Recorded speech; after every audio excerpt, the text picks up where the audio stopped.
ओम नमो ब्रह्मादिभ्यो ब्रह्म विद्या संप्रदायकर्तृभ्यो वंशर्षिभ्यो महद्भ्यो नमो गुरुभ्यः सर्वोपप्लवरहित प्रज्ञानघन प्रत्यगार्थो ब्रह्मैवाहमस्मि ओम शांति शांति शांति।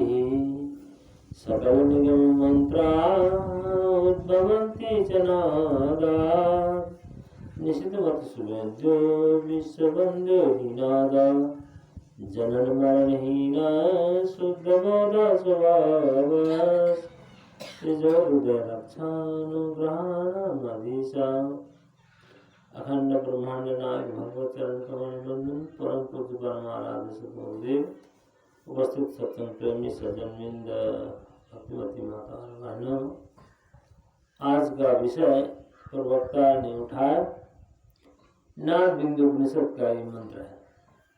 बिंदु नाद महालिंगम शिव शक्ति निकेतनम देहम शिवालयम प्रोक्तम शिविदम सर्वदेहिना।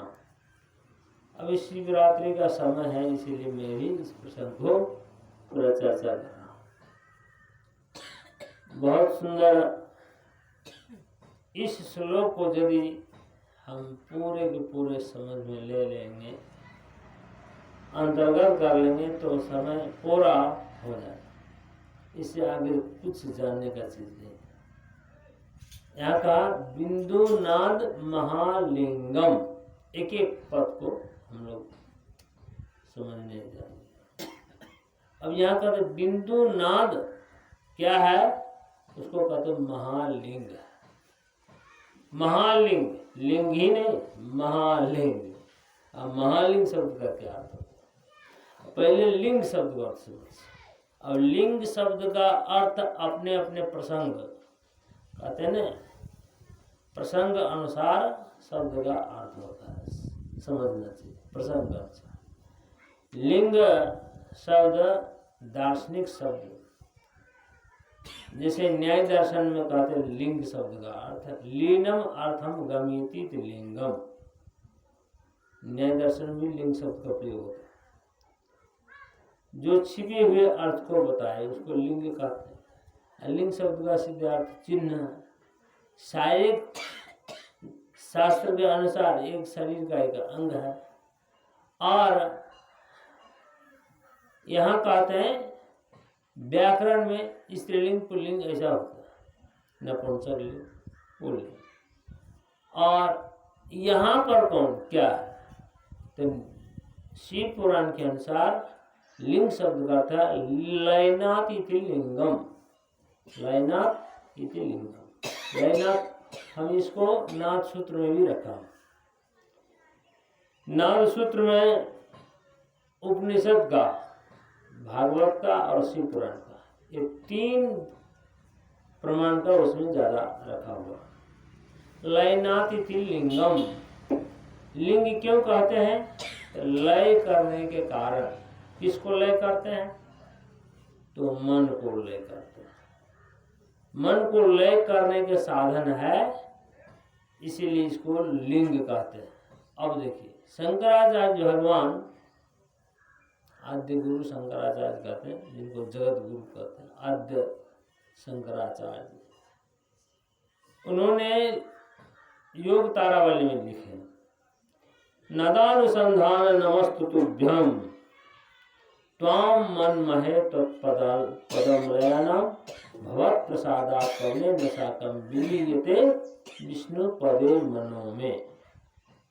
हे नादानुसंधान, मैं आपको नमस्कार करता हूँ, क्योंकि आपके सहारे मेरा मन और प्राण सहित विष्णु पद में लीन हो जाए।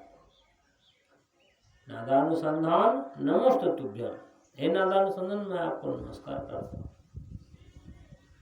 त्वं मन्महे, मैं आपको मानता हूँ। त्वं मन्महे तत्व पदमलयानाम, पदमलयानाम, उस पद में, तत् उस पद में लय करने का साधन।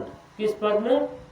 तत्पद तत्पदमलयानां भवत् प्रसादात् पवनेन साकम्, आपकी कृपा से, प्रसादात् ने आपकी कृपा से, भवत् प्रसादात् पवनेन साकम, पवनेन मने प्राण के साथ, पवनेन साकम विलीयते विष्णु पदे मनो में, विष्णु पद में मेरा मन लीन हो जाए। तो इसीलिए नाद को वहां नमस्कार करते हैं। इसीलिए हमने ओम नमो नदा जो लिखे हैं, ओम नमो नदा, यहाँ शंकराचार्य ही नादानुसंधान को नमस्कार किया। क्यों? नाद क्या चीज है? नाद को हम लोग नहीं पहचानते हैं। इस शास्त्र से तो वर्णित है ही है, शास्त्र का ही कारण है, संपूर्ण शास्त्र का कारण है नाद। और यहाँ इसीलिए यहाँ कहते हैं क्या? बिंदुनाद महालिंगम। महालिंग, अब यहाँ पे लिंग शब्द का अर्थ हम नहीं समझा। महालिंग माने इससे बढ़ के और कोई लिंग नहीं है, इससे बढ़ के और कोई साधन नहीं है, इससे बढ़ के और कोई बड़ा साधन नहीं मन को लय करने का। इसीलिए दूसरा मंत्र में जोर तो रूप से कहते हैं, जो सर्व चिंता परित्यज्य सर्व चेष्टा विवर्जिता नादमेवानुसंधेयो योग साम्राज्य मिच्छता। योग साम्राज्य मिच्छता, योग में साम्राज्य अधिकार प्राप्त करने के लिए ज्यादा चाहते हैं तो सब चिंता को छोड़ के, सब चेष्टा को छोड़ के नाद का ही अनुसंधान। सब चिंता माने इधर उधर जितना भी और साधन है, देवी देवता तीर्थ कूद अगड़म बगड़म जितना भी है वो सब को चिंता छोड़, सर्व चिंता परित्यज्य सर्व चेष्टा विवर्जिता, सब चेष्टा को।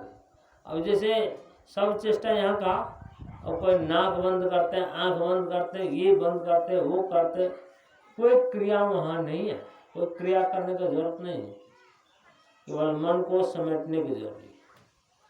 सर्व चेष्टा विवर्जिता, सब चिंता को छोड़ के, सब चेष्टा को छोड़ के, और नाद मेवानुसंधेयो, नाद का ही अनुसंधान करे। यदि योग में अधिकार प्राप्त करना चाहते हैं तो देखिए, तो योग के मतलब आजकल क्या समझ रहे हैं? जो आसन प्राणायाम, आसन प्राणायाम है योग का अंग है, लेकिन वो योग नहीं है, वो योग नहीं है, योग का अंग है। योग का अंग कितना है?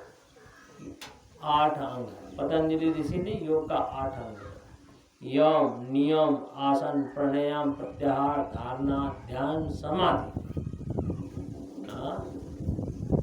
इस प्रकार अब यम नियम एक एक करके व्याख्या करेंगे तो बस पूरे महीना लग जाए तो भी नहीं पूरा होता। तो यम का 5 भाग विभाजन है, नियम का भी है, अब एक एक करके साधारण समझ लीजिए। शाकाहारी बने अहिंसा परमो धर्म, अहिंसा, सत्य, अस्त्य, ब्रह्मचर्य, परिग्रह, ये सब नियम है यम का। नियम का शौच, संतोष, तप, स्वाध्याय, प्रणिधान, ईश्वर प्रणिधान, ये सब। तो यम नियम पहले शुरू हो, ये सब नहीं करेंगे तो फिर आगे योग में आगे नहीं जा सकते। मतलब लोग जो भी योग करते हैं ना, योग करने वाले यम नियम करते नहीं, सब अगड़म बगड़म सब खाते हैं, कहते हैं हम भी योग करेंगे, नहीं होगा योग। हाँ, तो यम नियम आसन, तब आसन का, आसन भी बहुत महत्वपूर्ण चीज है। उसमें भजन में कहा ना, आसन स्थिर करिए, आसन भी स्थिर होना चाहिए। जब तक आसन स्थिर नहीं होगा तब तक मन में कंट्रोल नहीं होगा। तो आसन, तब प्राणायाम, प्राणायाम का, प्राणायाम ने सांस का आयाम, सांस का भी स्थिर होना जरूरी है। और हठ योगी लोग प्राण को रोकने का प्रयास करते हैं, यही फर्क है हम लोग में। हम लोग प्राण को रोकने का महत्वपूर्ण नहीं देते, मन के लिए। अब यहाँ हठ योगी लोग चले बाते चले चित्तम निश्चले निश्चलम भवे। हठ योगी लोग का क्या सिद्धांत है? प्राण चलेगा आपका तो मन भी चलेगा। चले बाते चले चित्तम, प्राण चलेगा जोर जोर से तो मन भी दौड़ेगा, और यदि प्राण स्थिर हो जाएगा तो मन भी स्थिर हो जाएगा। इसीलिए वो प्राण को रोकते हैं। उन लोगों का सिद्धांत है। कबीर साहब कहते नहीं, प्राण का जरूरी नहीं, प्राण जैसा चलता चलने दो, मन को स्थिर करो। तो हम लोग सहज योगी, सहज प्राण को कब तक स्थिर करते रहेंगे? चलेंगे फिरेंगे खाएंगे पिएंगे, कब तक सांस स्थिर करते रहे? वो हमेशा होने वाला नहीं।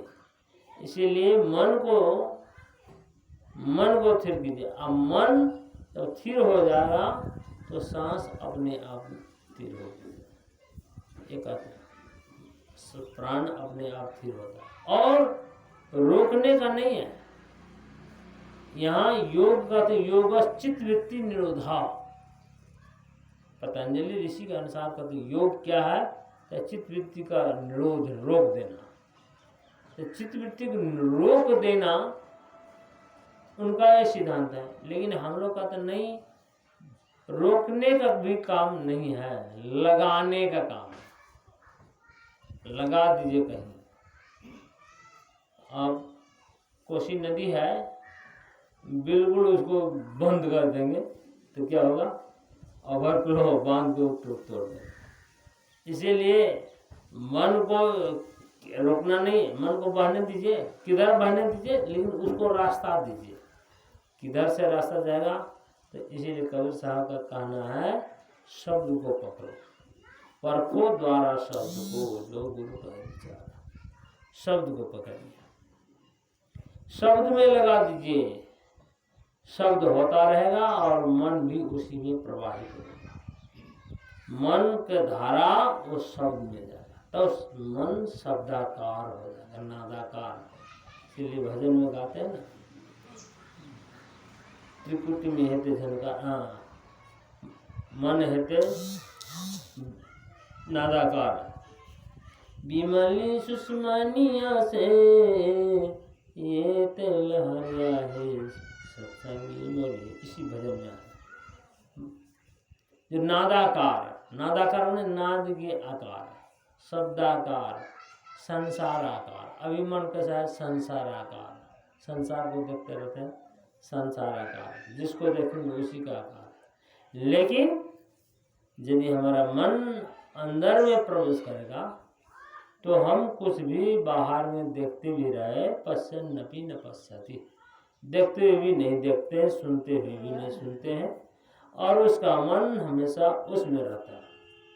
इसीलिए कबीर साहब की भाषा में कहते हैं, शब्द निरंतर से मन लागा, मलिन वासना त्यागी, उठत बैठत कबहू न छूटे, ऐसी तारी लागी। ऐसी तार लगना चाहिए, उठत बैठत कबहू न छूटे, ऐसी तारी लागी। कहे कबीर यह उन्मुनि रहनी, उन्मुनि के, हाँ, कहे कबीर यह उन्मुनि रहनी, सो प्रकट करी आई। कहे कबीर यह उन्मुनि रहनी, इसको उन्मुनि कहा। तब मैं इस श्लोक को पूरा करने जा रहा हूँ। तो बिंदुनाद महान लिंगम, ये महान लिंग है, इससे बढ़ के और कोई लिंग है? और क्या है? एक तो महालिंग है, दूसरा क्या कहा? शिव शक्ति निकेतनम, शिव शक्ति का घर है, निवास स्थान है। शिव शक्ति इसी बिंदुनाद में रहते। तो बिंदु मातामयी शक्ति। आपने शिव पुराण सुना? शिव पुराण क्या है? पुराण क्या है? तो उपनिषद माने वेद की ही व्याख्या है। तो बिंदु मातामयी शक्ति, बिंदु रूपा है शक्ति, और ना शिव रूपा शिवा पिता, शिव रूपा शिव पिता, नाद शिव रूप। इसलिए आगे कहते हैं शिवो नादमय सत्यम नाद शिवमय तथा उभयो अंतरम नास्ति नादस्य शिवस्य। शिव ही नाद है, नाद ही शिव है, दोनों में भेद नहीं। इसीलिए यहाँ कहा बिंदु नाद महालिंगम शिव शक्ति निकेतनम, शिव शक्ति का निकेतन उन्हें घर है। और क्या है, देहम शिवालयम प्रोक्तम, यह देही शिवालय है। यदि ये बात समझ ले तो खेल खत्म हो गया ना। यदि शरीर को ही शिवालय समझ लेंगे, जिस दिन ज्ञान हो जाएगा, क्योंकि इस देह में ही वो बिंदुनाद है, विराजमान है। इसी में हम बिंदुनाद का अनुभव कर सकते हैं, इस देह में। और ये शरीर में ये बिंदुनाद निवास करता है, इसीलिए कहते हैं देहम शिवालयम प्रोक्तम, ये देही शिवालय है। और जिस दिन शिवालय समझ लेंगे तो अटर पटर नहीं खाएंगे, शिवालय नहीं समझते तो चल जाता है। इसलिए इस बार देवी भागवत, हाँ ये भी बात याद आ गई। देवी भागवत पिछले साल मैंने ऐसे सुना दिया और किसी के कान में रह गया, वो नहीं सुनेंगे। हाँ, तो अब इस बार नाद के विषय में भी आप लोग सुनेंगे देवी भागवत। देवी का स्वरूप भी नाद का रूप ही होता है। आगे आप लोग सुनेंगे नारायणी नाद रूपा, शक्ति जो है नारायणी रूप है, नारायण का नारायणी, नारायणी नाद रूपा। और आगे एक श्लोक है, तो नारायणी नाद रूपा, इतना समझिए, नारायणी नाद रूपा, वीर गोष्ठी प्रियारूपा, निष्कर्म्य नाद रूपिणी। ये शक्ति का 1000 नाम है, उसमें 1000 नाम में ये भी श्लोक में आता है। तो कहने का तात्पर्य है, शिव शक्ति निकेतनम देहम शिवालयम प्रोक्तम सिद्धम सर्वदेही नाम, संपूर्ण देही नाम, देह वाला को ये सिद्धि देने वाला है क्या, बिंदुनाथ। तो इतना कहते हुए हम अपने वाणी को यहीं विराम लेता हूँ। बोलो श्री सद्गुरुदेव की जय। 17 मिनट आरती गाते हो, ले आरती गा।